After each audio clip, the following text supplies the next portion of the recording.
সদৌ অসমবাসী ৰাইজলৈ মোৰ আন্তৰিক শুভেচ্ছা জনাই ৰঙালী বিহুৰ উপলক্ষে মোৰ এটা কবিতা আপোনালোকলৈ আগবঢ়ালোঁ।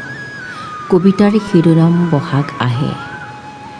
আহঁতৰ কুঁহি কোমল পাতত সুহুৰি মাৰি আহিলে বহাগ, নাহৰ ফুলৰ হাঁহিত বিয়পিল সুগন্ধিৰ অপূৰ্ব পোহাৰ। নাহৰৰে পাতে পাতে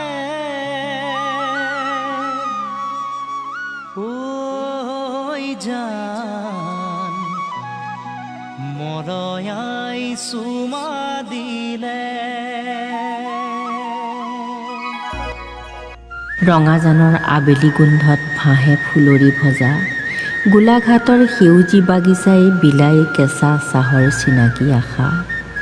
কোনোবা গাভৰুৰ মনে বিচাৰে বসন্ত প্ৰেমিকৰ আলিংগন, যৌৱনৰ ভৰ দুপৰীয়া জেতুকাৰ ৰঙেৰে ভৰে অলেখ সপোন। চৰাই চিৰিকটিও বিচাৰে প্ৰেমৰেই ভাষা, চকুৰ পতাত ফুলে কপৌ ফুলৰ থোপা। আলফুলে সকলোৰে মনত ৰাঙলিৰ ৰং সানে, বসন্তক গাভৰু কৰে লাহি পাহিকৈ পখিলা উৰে। চৌদিশ মুখৰিত কৰি বহাগৰ গীত জুৰে। নমস্কাৰ।